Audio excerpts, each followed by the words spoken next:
We need a true prairie populist that is going to go up to Washington and is going to fight for the people, fight for Iowa and Iowans, and not just the billionaires and the large corporations, as we're seeing us move into the second Gilded Age. They call me the hairy, tattooed fat guy that says it how it is. And if that's what it is, then people can understand that we're not going to sit idly by and I'm going to say the things that need to be said so people understand we're not going to keep doing this. And then that's the way I'm going to fight. All right, now we got a very special episode of The Revolution for you guys. So what we're trying to do is bring on folks who believe that the system needs to change. And in this case, we've got two Senate candidates in Iowa, both Democrats who are left-wing populists.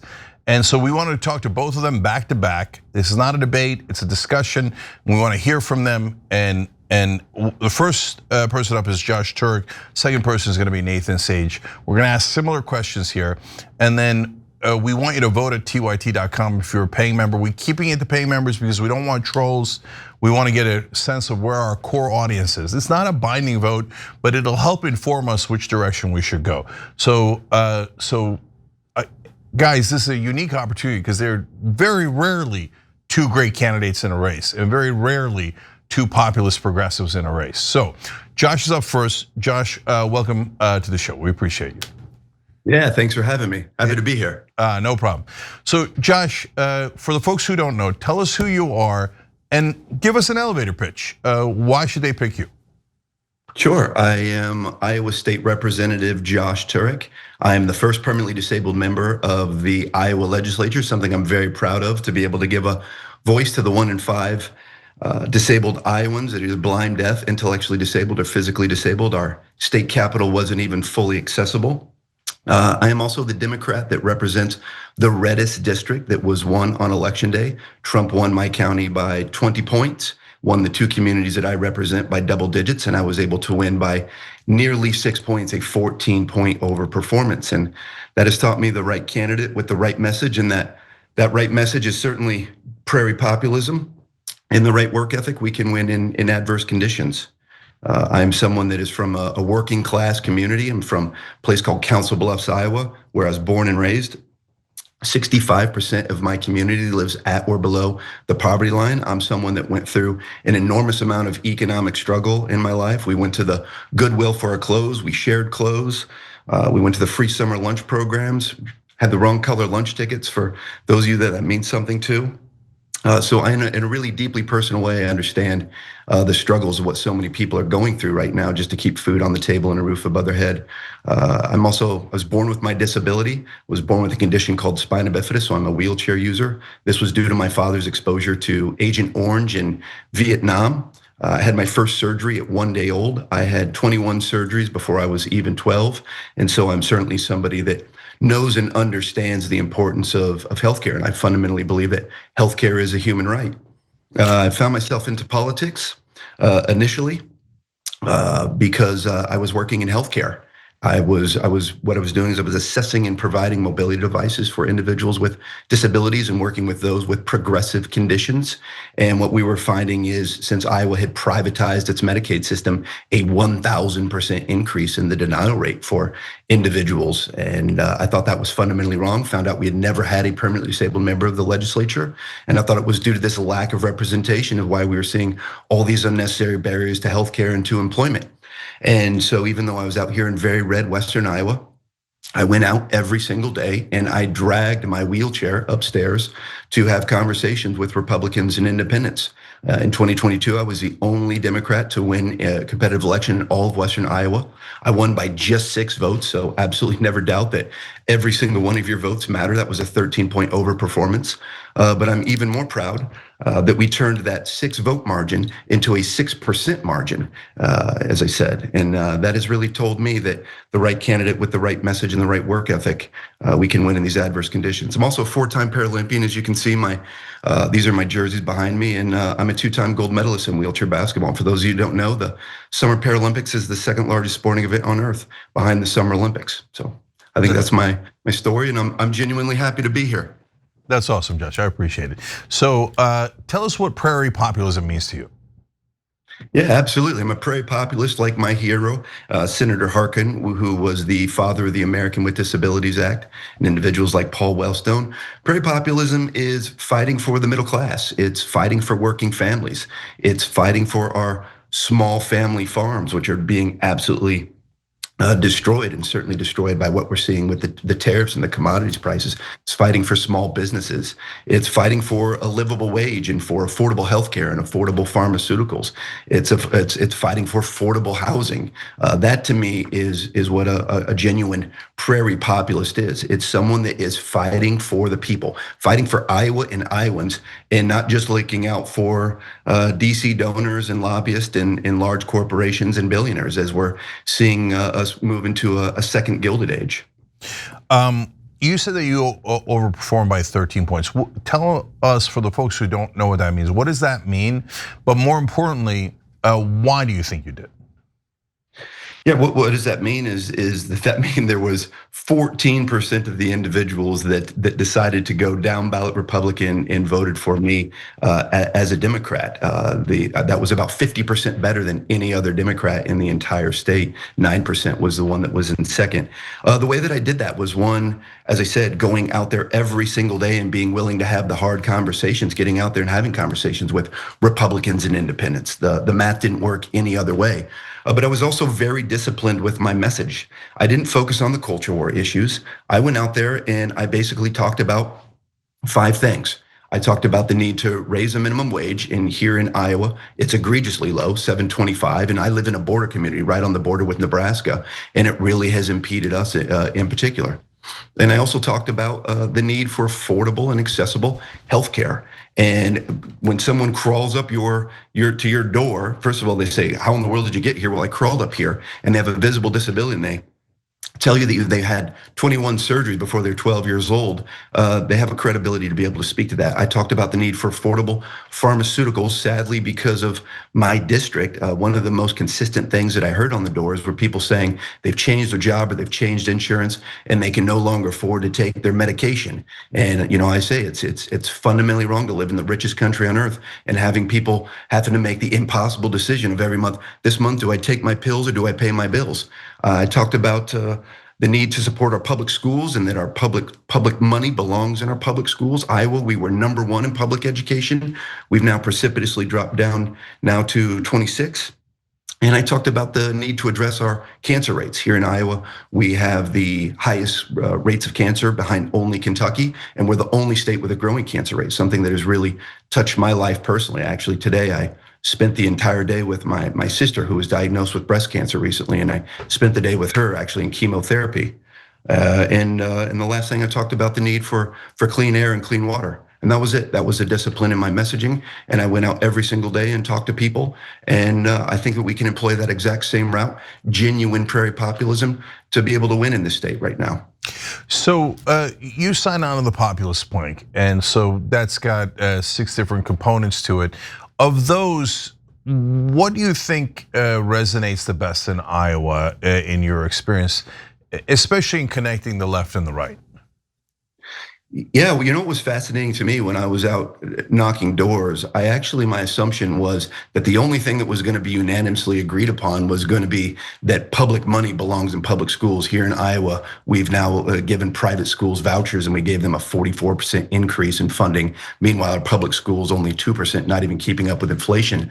But the only thing that was unanimously agreed to, regardless if it was the most ardent Republican, conservative, was that our healthcare system is fundamentally broken, and that we pay 3 times as much as more than any other nation on earth, and we get by far the worst outcomes. And I think that is the one that certainly resonates the most with me is healthcare and capping pharmaceutical cost. Okay, makes sense. Do you take corporate PAC money? I do not. No. Do you take AIPAC or any other Israeli lobby money? I do not. And what's your take on what our policy towards Israel should be? Should we continue to fund the government of Israel?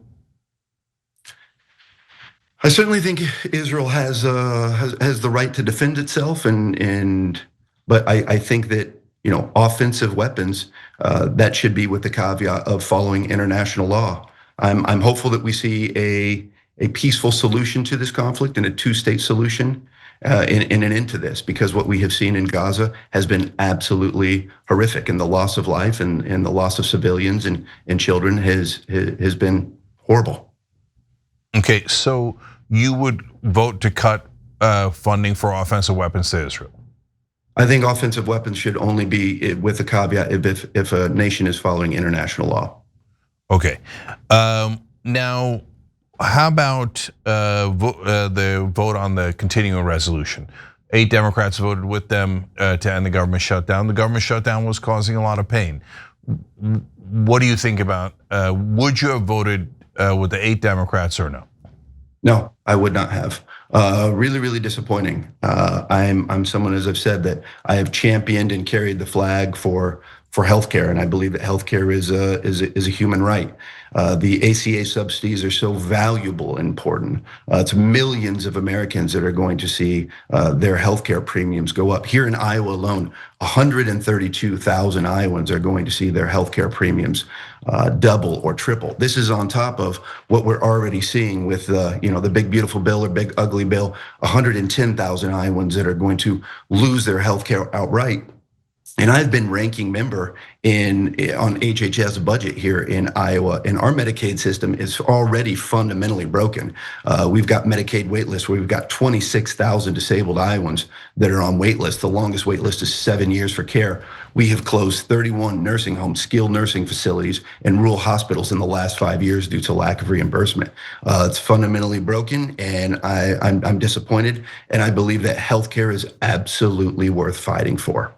So let's say that you get elected, you're in the Senate now, and healthcare is obviously something that animates you, as you just explained. What would be the policy that you would push for? Yeah, I'd like to see us move into, and in my ideal world, I'd like to see us have a public option. I think that what I have seen far too much in my life is I have seen unnecessary suffering. Like I said today, I mean, I was with my sister, going through it. An example of how broken our healthcare system is right now is she's someone that was diagnosed with stage 2 breast cancer. She has private insurance, and her private insurance came to her and said, because you only have stage 2 breast cancer, not stage 3 or stage 4, we will not cover the PET scan to see if the cancer has spread to other parts of your body unless you pay $30,000 out of pocket. This is what is fundamentally wrong. I've seen far too much suffering of individuals either having to declare medical bankruptcy or divorce their spouse, particularly amongst individuals with disabilities. And I believe that healthcare is a human right, and I'm going to do everything I can to fight for affordable and accessible healthcare. So obviously the doubling of the ACA subsidy is unacceptable. You just said you're in favor of the public option. You're in the populist plank. There's negotiating drug prices for Medicare, so obviously you agree with that. So the only thing that's left, I mean, there's 1,000 things left in healthcare, but universal healthcare. So are you in favor of that or no? Yeah, I think that healthcare is a human right, and I think that there should be a public option for every single person. You should not be having to win the genetic lottery to have access to quality and affordable healthcare. Okay, and last thing, Josh, is so you're a state representative. You've got the backing of some folks within the party, but you also have the backing of populists like J.D. Scholten, who Rebellion PAC had endorsed earlier and was in the race earlier. He got out and backed you. So you're threading that needle in an interesting way. So tell us about that. How do you thread the needle? How do you balance, the more traditional people in the party versus the prairie populists? I mean, honestly, I'm just being who I am. I'm going out there, and every single day I'm working as hard as I can. So this is a lot of long days and a lot of late nights. We are traveling this state. We are getting in front of people over and over and over. I mean, there's a lot of excitement, a lot of enthusiasm happening here in Iowa. And what I'm talking about is I'm talking about this populist message, what I'm talking to you about. I'm going out there and I'm saying I'm the candidate that is going to work for you, like we had with Senator Tom Harkin, working for the people, working for the middle class, driving down cost, making sure we've got a livable wage, making sure we've got affordable housing, driving out private equity out of our, as I've done at the state legislature, run a bill for a 5-year moratorium on private equity being able to buy single family homes, and doing something about healthcare and pharmaceuticals in our public schools and making sure everyone has access to clean air and clean water. And that is the message is applying, and it is resonating with people. We are winning rooms. And what we are seeing all over Iowa, not just in urban areas, but in rural areas particularly, because they're upside down with what Trump has done to them with the tariffs and with the commodities prices. We are seeing independents, Republicans, and Democrats that are turning out and saying, Iowa needs a change and the country needs a change. And even people that will say they're Republicans, we have proudly voted for Trump. We've voted for Grassley, we voted for Ernst, but not for this level of naked corruption, not for the erosion of democracy, not for cutting people's health care and food assistance just to give tax breaks to billionaires. And this is really a generational opportunity for us to be able to win here in Iowa. This is the first time since 1968 that we have an open Senate race and an open governor's race, and we have 2 open congressional races. In Trump's first midterm, we won 3 of the 4 congressional seats, and we can do that again. Iowa's going to be the center of the political universe in 2026, and I believe that I am the candidate with the message and the work ethic to be able to win back Senator Harkin's seat back and change our country. Quick follow-up to that, Josh, because where the rubber hits the road is when it comes to votes, right? So you're in the Senate, and obviously if you won, that means the Democratic Party helped you, and right now, there are folks like Chuck Schumer saying that you might be the right guy, right? And so, and they're probably going to give you money in the general election. That's what happens with every candidate, not related to Josh, right? So you can't just, take them on 100%, presumably, right? On the other hand, in our experience, Democratic leadership has not been altogether that sage, just to put it mildly, and has not really tried to help the average guy. Certainly wouldn't call them prairie populists, right? So how can the voters know that you're going to vote with them and not with leadership if leadership says, no, Josh, you don't understand, or this or that, and we helped you, and it is what it is, and not in even nefarious way, just, hey, no, it is our judgment based on our experience here that it's gonna help the Democratic Party if you vote this way. And you have a sense that, and the progressives say the opposite, or the populists or the outsiders say the opposite. And look, if you know which way the voters are going, I assume you would go with the voters, right? So, or even if you weren't going to, you would say that, any person would, right? But how can they know now though, which side you would choose in that critical situation? I think that the best indicator of future success in life is looking at previous success or previous examples. And I think you only need to look at my work in the Iowa legislature, where I have sponsored over 50 bills to work on things like raising a minimum wage, getting private equity out, to drive down affordable housing, everything that I've done on Medicaid reform and making healthcare more affordable and more accessible to individuals. I've put my money where my mouth is on this. I'm not taking any corporate PAC money. I'm beholden to no one and no group, no organization. I am doing this. I am someone that has gone through legitimate hardships and legitimate economic struggle and healthcare struggles. I know who I am. I'm not going to certainly change if I get up there to DC. I'm not doing this to get my name in lights or to get wealthy. I am doing this because we once again in Iowa, like we had for 30 years with Senator Tom Harkin, we need a true prairie populist that is going to go up to Washington and is going to fight for the people, fight for Iowa and Iowans, and not just the billionaires and the large corporations, as we're seeing us move into the second Gilded Age. Yeah, and I will back up that he did introduce a bill banning private equity from buying residential real estate, and that was before the populist plank, not afterwards. So Josh was already there. All right, Iowa State Representative Josh Turek running for Senate in Iowa. We really appreciate you joining us and having me. Genuine pleasure to be here. I mean it. I love what you guys are doing, and thank you so much. I appreciate you having me on. Yeah, no problem. And please go to Turek for Iowa, Turek, the number 4 Iowa.com, and please join us. We are pushing for change here in Iowa. This really is a generational opportunity. Iowa is going to be the center of the political universe in 2026, and we can take back this Senate seat, and we can not only save the soul of Iowa, but we can save this country. All right, Josh Turek, thank you so much. Really appreciate it. Thank you, my friend. All right, everybody stay right here. We're going to come back with the second candidate, Nathan Sage, also a populist in Iowa, running for the Senate seat. So stay right here. All right, back on the part 2 of this discussion on the Iowa Senate race. So we just talked to State Rep Josh Turek. We're going to talk to Nathan Sage next. They're both left-wing populists running for that Senate seat in Iowa. I think one of them is going to win that seat. So this is very important. I want you to hear both of them out, and then paying members at tyt.com. If you're a YouTube member, you can also vote as long as you're a member there. And if you want to vote there, we're trying to keep the trolls out. We're trying to get our core community to give us their real opinion on what they think of these folks. They're both great. I talked to them both off air before and I couldn't make up my mind. So it's not a binding vote, but it is a vote that will definitely help us figure out who we should support in this race. And I appreciate you guys being involved in every way. All right, so let's now talk to Nathan Sage. Nathan, how are you?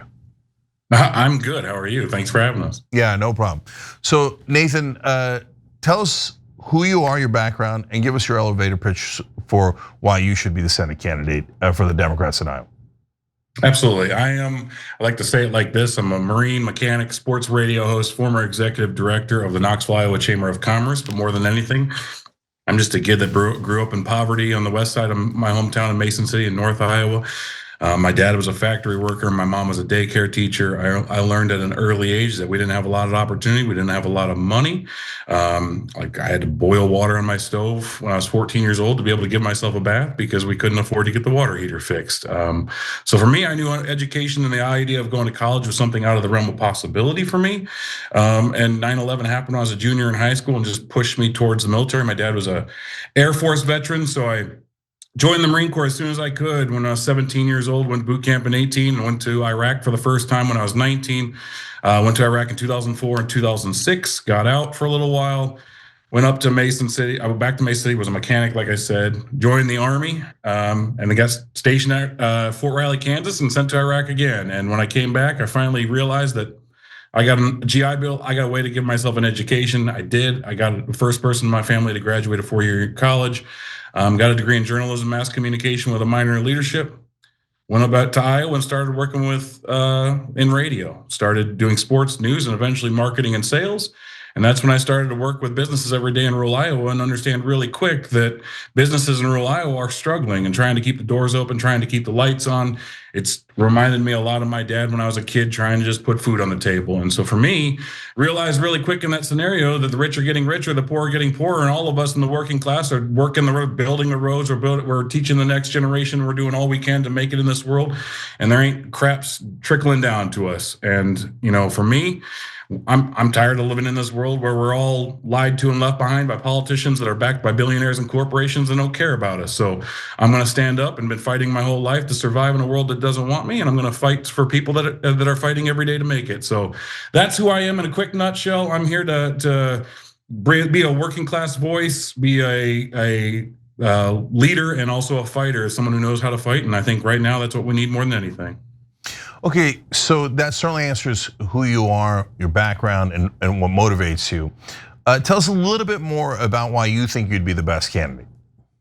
Because at the end of the day, I grew up in poverty, and my friends, my family, where I come from, working class, we don't have this chance. We don't have this opportunity. We don't get a lot of time to stand up and fight for what we believe in. And right now, I have this opportunity to be a voice for a lot of people that don't have a voice.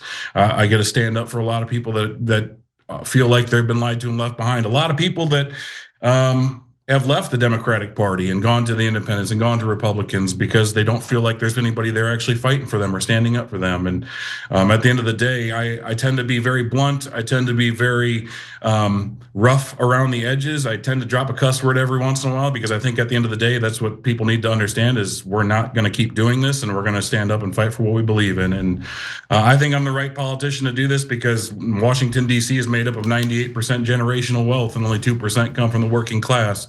I think we need better representation in Washington so we can fight better and have better leaders. So you're from the working class, no question about that. You're a Marine mechanic, as you explained. But there's a lot of folks that fit that category that are Republicans and a lot that are Democrats. So what makes you a Democrat? I'm a Democrat because one simple thing. When I look at the world for what it is and what I've seen through my own eyes, It seems like the Republican Party wants to tear down all the things that we need to make it in this world, especially working class. And Democrats seem to be the type that want to help people. And more than anything in this world, I want to help people because I'm tired of watching my family struggle with affordability, struggle with, I mean, both my parents died of cancer in the state that's #1 in cancer rates. My dad at 54, my mom at 67. I'm tired of watching people fall into drug abuse and alcoholism because they can't afford life and they can't make it anymore. And they get to a point where they break. And I feel like there's so many working class people across Iowa that are screaming for help and they don't have a voice, and it seems like nobody's willing to listen to them. So for me, if I can be that voice, if I can be that representative and I bring proper representation to Washington that is not backed by billionaires or corporations or APAC or corporate PAC money, because we don't take any of that. I am here to fight for working class people that are just trying to make it in this world. All right, so you mentioned those things. I was going to get to them later, but I'll do it now. So no corporate PAC money, that's clear. No APAC money, no Israeli lobby money at all. Nope. Okay, and so just like I asked Josh, I'll ask you, what do you think our policy towards Israel should be? Should we continue to fund the state of Israel? Well, the way I look at it, obviously, I think we need to put pressure on our allies, right? I think we need to back our allies, but at the end of the day, I don't want to see American bombs killing innocents in this world. I'm not okay for American weapons killing innocents in this world. So I think we need to be putting pressure on our administration to work with our allies to make sure that innocent people, women, and children are not dying. So that's how I stand, because at the end of the day, I've been to Iraq 3 times. I've been to war, and I'm not okay with the tragedies of wars and watching people die in this world. So would you cut funding? I think at the end of the day, I think there's ways you can make it where the weapons that we're giving to have conditions to them, or they're not used to kill innocents and kill people. I think it is up to our administration to implement those conditions to make sure that the innocents in this world are not killed. Okay, all right. So you sign on to the populist plank. It's got the 6 policies that, not just Democratic populists, but almost all populists agree on. So of those, what do you prioritize, and what do you think is resonating the best in Iowa?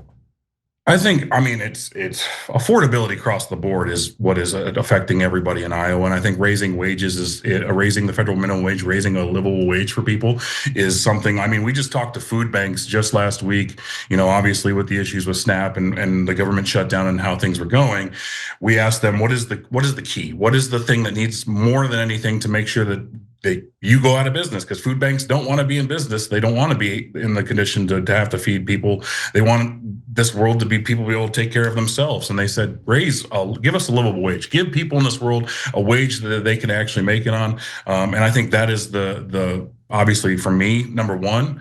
But I also, the cost of healthcare, we got to make healthcare affordable for people in this world. And there's a lot of people that we've talked to after our 99 county tour that are very worried about the cuts to Medicaid. They're worried about this big bullcrap bill. They're worried about, what's going to happen to the rural hospitals and how that's going to affect them when they start closing down in those rural communities. So I think for me, affordability across the board is something that we are seeing, because I tell everybody we've done the 99 county tour that's come out, they've said either 2 things. They're very scared of the world we're in or very angry about the world we're in. And we need to do something, and we need real fighters in Washington, real leaders in Washington. So you mentioned healthcare there. So tell us what your policy proposals would be on healthcare and what you would fight for if you make it into the Senate on that issue. Well, and I think when I look at it, one thing that I always talk about are these pharmaceutical benefit managers that are literally the leech on the system. It's $518 billion industry, I believe, that is a leech between government and our pharmaceutical companies that dictate the price of our pharmacies, our pharmaceuticals. And then we have an aging population in Iowa. We're one of the oldest populations, and our people, they need their prescriptions to make it in this world and to have a chance to live. So I think making where prescription drugs are not as costly as what it is, and making it affordable for people and getting that leeching system, the pharmaceutical benefit managers that are leeching off our system out of our system, is the way to go to start lowering the cost of especially when it comes to our prescription drugs and healthcare. So let's go down the list real quick. Obviously, we've got the ACA subsidies doubling now, and the Democrats are trying to prevent that. I assume that you're against them doubling, obviously. Yeah, right? Absolutely. Right. So now next is public option. Are you in favor of public option? That's something I want to learn more about. But at the end of the day, I think we need more options in this world, so I wouldn't be opposed to it.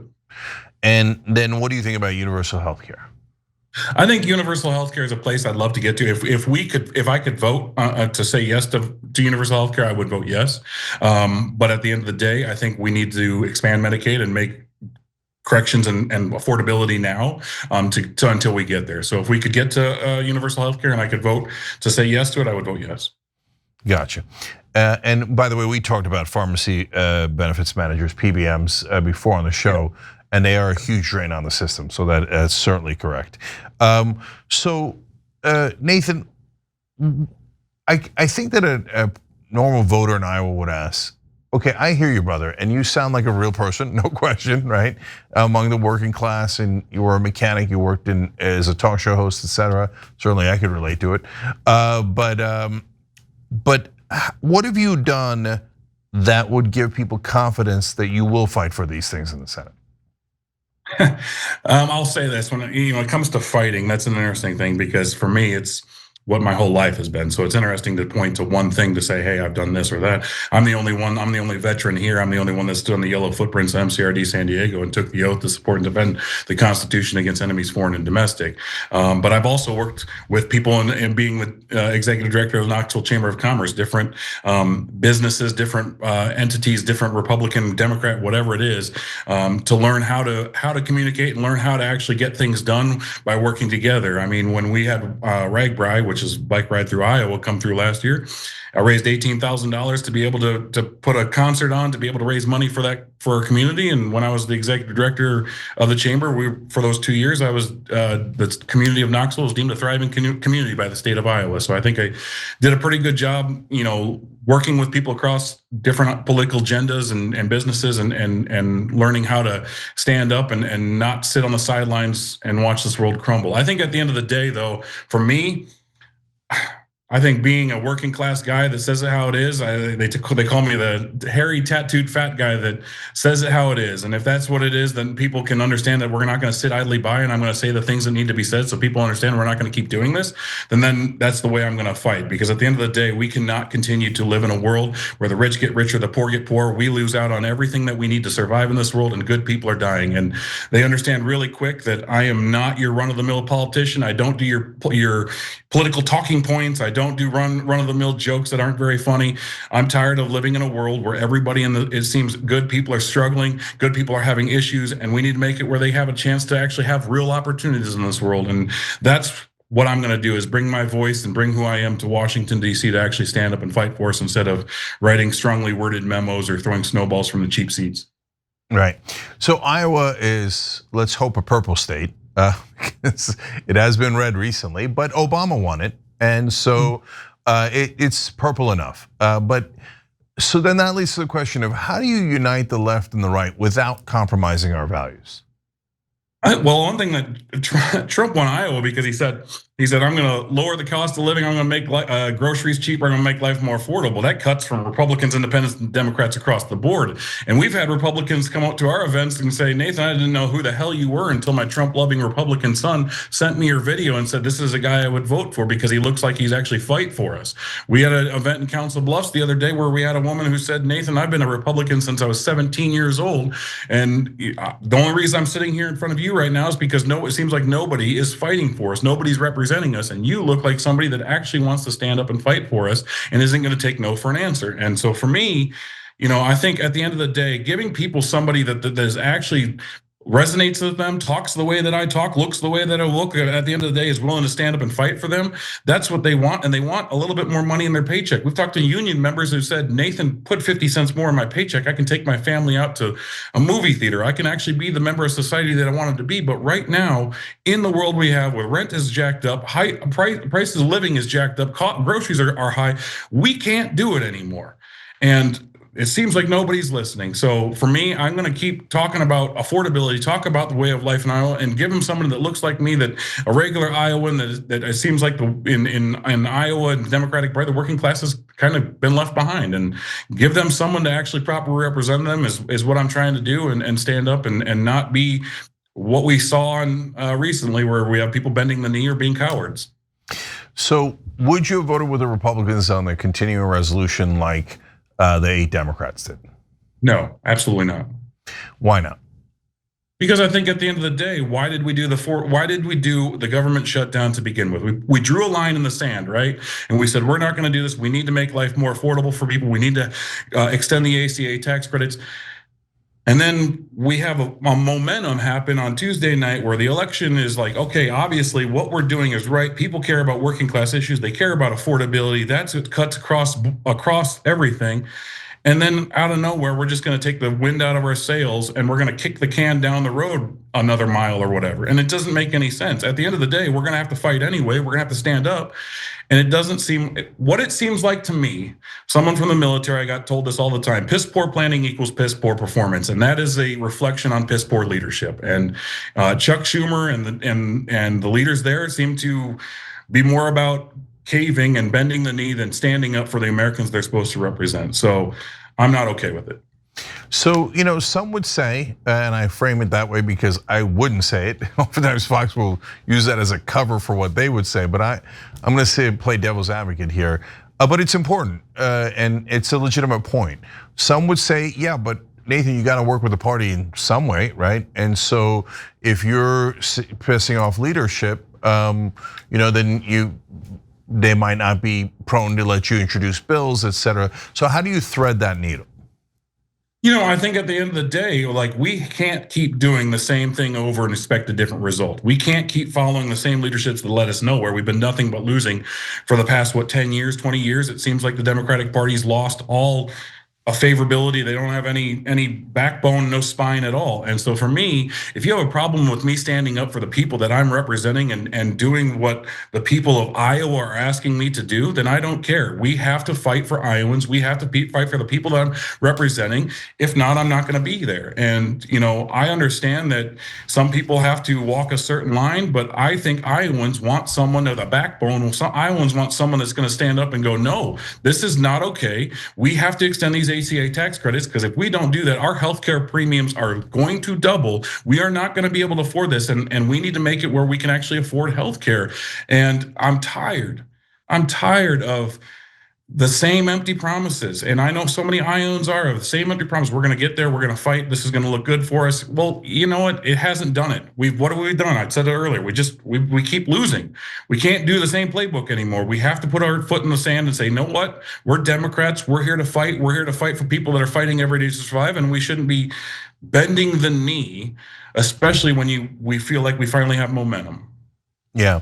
So for voters who are voting based on who is more likely to win, they see someone that has not worked in politics before, and by the way, the other problem with that is that generally speaking, mainstream media disfavors candidates like you, and so then it's harder to get coverage, et cetera, et cetera. So how do you get past those hurdles and prove to people that you're more likely to win? We do what we've already been doing, right? For me, it's continuing to represent people and continue to talk and listen to people. We did this 99 county tour. It's about going out and listening to the people in Iowa. At the end of the day, DC insiders, backdoor deals are not going to win Iowa. It's going to be talking to Iowans. Anybody knows who's come here for the caucus in Iowa, you got to sit on their front porch and you got to talk to Iowans, and you got to be able to let them see you, hear you, breathe, and let you, ask questions and answer those questions. You got to be a real boy, right? And one thing that we get taught every time, every single place we go, someone shakes my hand and goes, there's other candidates, but you're real. And I'm like, well, this is all that I know how to be. And I think that's what we need more than anything. And honestly, for me, I can only control what I can control. If media doesn't want to put me on there on TV because I'm a little rough around the edges, or I might cuss here and there, at the end of the day, that doesn't bother me. What it bothers me is the representation we don't have in Washington, the representation we don't have for Iowans. I am here simply because we don't have representation in Iowa. I am here to fight for the people that I am supposed to represent. And the way that I'm supposed to represent them is to not be the typical run-of-the-mill, because we're tired of it. We've had the same slicked back-haired politicians come to our neighborhoods, say the same thing, and do their press, have cameras in the background, taking pictures of handing out food to people. At the end of the day, they still take money and go. They don't fight for us. They don't, represent us. And so for me, I'm going to continue to do what I can do. Be any podcast, any TV show, any news station, anything I can get on, I'm going to be on, getting my message out. But more than anything, I'm going to be out in Iowa like I have been since August 1st. We've done over 10,000 miles, 250 hours in the car, and over 140 events. Nobody else compares to me right now. I am out there trying to talk to everybody, because that is what important to Iowans, is to understand that I am here to fight for them. All right, one last question for you. Do you have a political mentor or hero that you look up to? And it doesn't have to be political either. Any kind of mentor or hero that you think, well, that's a shining model right there. That is a hard question. I don't know. For me, probably my mom. Passed away 3 years ago to cancer. Did everything she could to raise my brother and sister. I think at the end of the day, common sense and the way she always raised, and being a tough woman and not backing down and not taking no for an answer, made me who I am. She was out in boot camp when I graduated. She's always been that person for me. So, that's where I get a lot of my motivation, is somebody like her who never had money, struggled all her life, did everything she could for her family. Like, that's who I am. That's what I was raised to be. And I think my mom would be very proud that I'm not taking no for an answer. I'm not bending the knee to anybody. I am standing up for what I believe in. I think at the end of the day, she's my hero. All right, Nathan, what's your website so people can go to? SageForSenate.com. Check us out. You can also check us out on social media as well, Sage for Iowa. But SageForSenate.com is the place to be to learn more about me. All right, Nathan Sage, running for Senate in Iowa on the Democratic primary. Thank you so much for joining us, Nathan. We really appreciate it. Thank you for having me. Yeah, no problem. All right, guys, now go ahead and vote now. Go to tyt.com. You got Nathan Sage and you got Representative Josh Turek, both from Iowa. You've just heard them both. They're both populists. They're both on the left there, and they both say that they want to fight for you. It's a tough choice. If it was easy, I'd have done it already. So tyt.com for paying members, again, just to keep the trolls on, make sure it's the core community. So we appreciate you guys, and we'll keep that poll up for a couple of days, give people a chance to view this, and then come back and talk to you guys about it. All right, thank you for everybody for watching. We appreciate you, and we'll see you tomorrow. Every time you ring the bell below, an angel gets its wings. Totally not true, but it does keep you updated on our live shows.